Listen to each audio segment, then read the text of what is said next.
ഇമാം തബറാനി ഉദ്ധരിക്കുന്ന വളരെ പ്രസിദ്ധമായ ഹദീസാണിത്. അയ്യകൂനൽ വലദു ഗൈളാ, മക്കൾ വല്ലാതെ ദേഷ്യം പിടിക്കുന്ന മക്കളാകുമ്പോ, എന്തിന് പിടിച്ചതിന് വാശി, പിടിവാശി, വാശിയോട് വാശി, പിന്നെ ഭക്ഷണമില്ല, റൂം അടച്ചുപൂട്ടി കിടക്കലായി, തെറി പറയലായി, അസഭ്യം വിളിക്കലായി, ഇങ്ങനെ മക്കൾക്കമിതമായ കോപം നിങ്ങൾക്ക് കാണാൻ കഴിഞ്ഞാൽ, അത് ഒരുപാട് മക്കളിൽ കാണാൻ കഴിഞ്ഞാൽ, ഇത് അന്ത്യനാളിനെ വിളിച്ചറിയിക്കുന്നുവെന്ന് മുത്ത് റസൂലുള്ളാഹി സ്വല്ലല്ലാഹു അലൈഹി വസല്ലം. അയ്യകൂനൽ വലദു ഗൈളാ,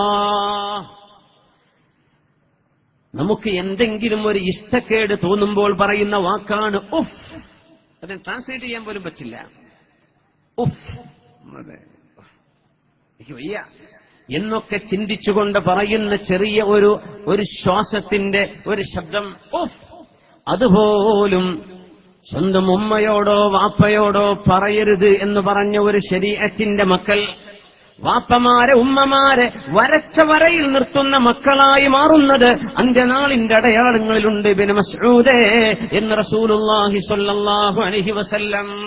ഇനി ആലോചിക്കും, നമ്മുടെ വീട്ടിലെ കുട്ടികളുടെ അവസ്ഥയ്ക്ക് ഇപ്പൊ എന്താണ്? ഇങ്ങനൊക്കെ ഉണ്ടോ? വല്ലാതെ ദേഷ്യവും വാശിയും കുട്ടിക്ക് വന്നിട്ടുണ്ടോ? ഇപ്പോഴത്തെ കാലത്ത് കുട്ടികൾക്ക് പറഞ്ഞു കൊടുക്കണം, പറ്റില്ല മോനെ, മോളെ, ഇത് പറ്റില്ല.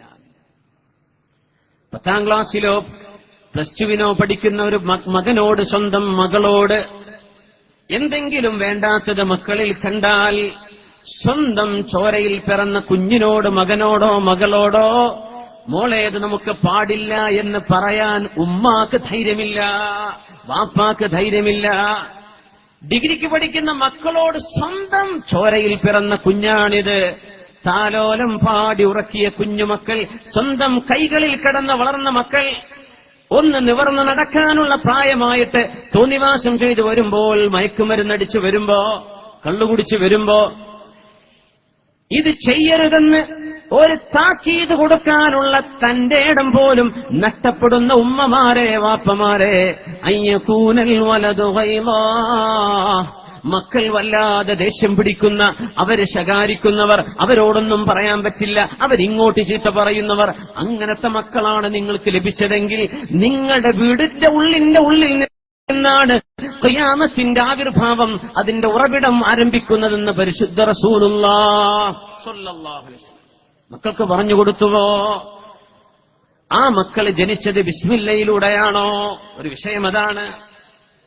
ബിസ്മില്ലാഹി, ഒരു കുഞ്ഞ് വേണമെന്ന് ആഗ്രഹിക്കുമ്പോ, ഒരു ഭാര്യയും ഒരു ഭർത്താവും കുടുംബജീവിതത്തിലേക്ക് പ്രവേശിക്കുമ്പോ, ബിസ്മില്ലാഹ് അല്ലാഹുമ്മ ജന്നിബിനശ് ശൈത്വാൻ വജന്നിബിശ് ശൈത്വാന മാ റസഖ്തനാ, അല്ലാഹുവേ, നീ അനുവദിച്ച മഹർ കൊടുത്ത് നിക്കാഹ് ചെയ്ത എന്റെ ഭാര്യയിലേക്ക് ഞാൻ പ്രവേശിക്കുന്നത് നിന്റെ നാമത്തിലാണ് പടച്ചവനെ.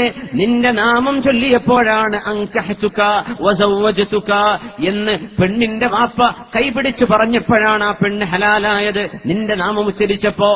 അല്ലാഹുവേ, ഞങ്ങളുടെ ഈ ബന്ധത്തിൽ ജനിക്കുന്ന കുഞ്ഞുങ്ങൾക്കും ഞങ്ങൾക്കും പിശാചിന്റെ ബാധ തരരുതേ എന്ന പ്രാർത്ഥനയിൽ ജനിച്ചവരാണോ നമ്മുടെ മക്കൾ? അതല്ല. നോക്കുമ്പോ പോസിറ്റീവാണ്, എങ്ങനെ ആയത് അറിഞ്ഞിട്ടേ ഇല്ല. ഇങ്ങനെ ജനിച്ച മക്കളാണോ? അള്ളാന്റെ പൊരുത്തത്തിൽ ജനിച്ച മക്കളാണോ നമ്മുടെ മക്കൾ? ശ്രദ്ധിക്കണം. ഈ മക്കളിൽ പിശാചിന്റെ ബാധയുണ്ടാകും, ഈ മക്കളിൽ വേണ്ടാത്ത സ്വഭാവങ്ങൾ വരും.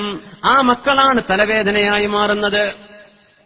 എന്നാലും തലവേദന, മക്കളാലുണ്ടാകുന്ന തലവേദനക്ക് നാളെ പരലോകത്ത് കൂലിയുണ്ടെന്ന് പരിശുദ്ധ റസൂലുള്ളാഹി സ്വല്ലല്ലാഹു അലൈഹി